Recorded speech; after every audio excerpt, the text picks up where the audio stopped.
அனைவருக்கும் அன்பான வணக்கம். அனைவரையும் இந்த காணொளியை பார்ப்பதற்கு அழைக்கிறேன். இன்று நான் பதிவிடும் இது இரண்டாவது காணொளி.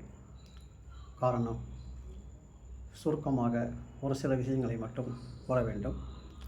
நாம் ஏன் ஒருங்கிணைய வேண்டும் என்பதற்கான காரணம், காலையில் நான் பதிவிட்டிருந்தேன். பிப்ரவரி மாதத்திற்குள் 58% மற்றும் முறையே 257% டிஏ நிச்சயமாக கோவை பேரவை வாங்கிவிடும் என்ற நம்பிக்கை உள்ளது. ஸோ அது முதல் படி. இதுக்கான சட்ட போராட்டம் 7 ஆண்டு காலம் நடந்தது. முழு காரணம் கோவை அலுவலர் சங்கம், கோவை பேரவை மற்றும் கோவை ஃபெடரேஷன் ஆஃப் ஆஃபீஸர்ஸ் மற்றும் கோவை பேரவையை சார்ந்த சட்டக்குழு என்பது மறுக்க முடியாத உண்மை. இப்போது இந்த காணொளி நோக்கத்துக்கு வருவோம். இது மிக சுருக்கம். அடுத்த ஆண்டு பிப்ரவரி மாதம் இந்த டிஏ உயர்வு பெற்றவுடன் அரசு அந்த அறிஞர் 3600 கோடி கொடுப்பதற்கு மறுக்கிறது.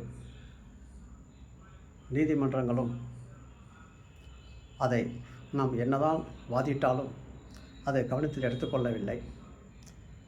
அவர்கள் அந்த அரசின் நிதிநிலையை பார்க்கிறார்கள், நாம் நம் நிதிநிலையை பார்க்கிறோம். நமக்கு 10 ஆண்டு காலம் கொடுக்காததான் கேட்குறோம். ஸோ அதை அடுத்த கட்ட நடவடிக்கையாக மிக கடுமையான முயற்சி செய்ய வேண்டும். அனைவரும் ஒன்றை புரிந்து கொள்ள வேண்டும். இப்போது நாம் 60 கோடி ப்ளஸ் 15 கோடி ப்ளஸ் ஒரு 5 கோடி டோட்டலாக 80 கோடி வருடத்துக்கு 960 கோடி வாங்குவதற்கு நடவடிக்கை எடுத்து விட்டோம். ஸோ இது ஏன் சொல்லுகிறேன் என்றால், ஒரு 960 கோடி வருஷத்துக்கு வாங்கும்போது அதற்காக நமக்கு ஏற்படும் செலவினங்கள், இதுவரை நாம் பல்வேறு சீனியர் கவுன்சிலை அமர்த்தியுள்ளோம். ஃபஸ்ட்டு என்ஜிஆர் பிரசாத் அவர்கள், அடுத்தது அஜிபில் அவர்கள், அதுக்கடுத்தது லஜிபத் ராய் அவர்கள், அதுக்கப்புறம் தாட்சாயடி, அதுக்கப்புறம் சரவணன், மாறி நாம் பல்வேறு சீனியர் கவுன்சில்களை என்கேஜ் செய்கிறோம். காலத்தின் கட்டாயம். மீண்டும் அடுத்த வாரம் சென்னையில் வழக்கு நடத்துவதற்கு, சேமநல நிதி நடத்துவதற்கு திரு சரவணன் அவர்கள் மதுரையிலிருந்து சென்னை வருவதற்கு அவருடைய வழக்கு நிலையை கருத்தில் கொண்டு வர முடியவில்லை. ஆகையே சென்னையில் வேறு ஒரு சீனியர் கவுன்சிலை என்கேஜ் செய்வதற்கு நாம் ஏற்பாடு செய்கிறோம். இதுதான் இந்த காணொலியின் மிக முக்கியம். அப்படியே அடுத்த வழக்கு, அந்த அனைத்து ஊதிய ஒப்பந்த உயர்வு பெறுவது மதுரையில் 278 நடக்கிறது.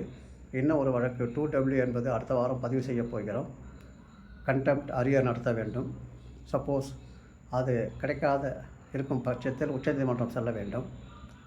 ஸோ திரும்ப நம்ம பார்க்கும்போது நம்மளுடைய சட்ட நடவடிக்கைகள் மிக கடுமையாகவும் திறமையாகவும் நடக்கிறது. ஆனால் அவை அனைத்துக்கும் மிக பெருத்த செலவினம் ஏற்படும். அவை நாம் ஏற்றுக்கொள்வதற்கான மனப்பக்குவம் வேண்டும். அதுதான் இந்த காணொலியின் பதிவு. ஒரு ஜனவரி 5 15 கோடி கொடுத்தவுடன் நம்மளுடைய ஓய்வு பெற்ற உறுப்பினர்கள், நமது சங்கத்தில் உள்ள 20,000 பேரும் மற்றும் உறுப்பினர் அல்லாத 70,000 பேரும் மனமுவந்து ஒரு சிறிய தொகையை அளித்தால் அது நம்மளுடைய இந்த 3,200 கோடி அறிஞர், அது மட்டும் இல்லாமல் செட்டில்மெண்ட் உயர்வு பெறுவதற்கான வருடத்துக்கு 1,200 கோடி, மாதத்துக்கு மேற்கொண்டு 100 கோடி பெறுவதற்கு நமக்கு மிக உதவியாக இருக்கும். ஆகவே அனைவரும் நம்மளை தயார்படுத்திக் கொள்ள வேண்டும். நண்பர்களுக்கு இதை பகிருங்கள்.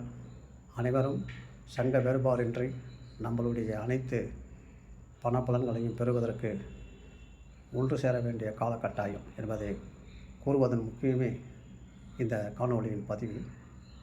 அனைவரும் இந்த சேனலில் சப்ஸ்கிரைப் பட்டனை எனேபிள் செய்யுங்கள். ஏனென்றால் அந்த சட்ட நடவடிக்கைகள் அவ்வப்போது உங்களுக்கு தெரிவிக்கப்படும் என்பதை கூறிக்கொண்டு விடைபெறுகிறேன். நன்றி, வணக்கம்.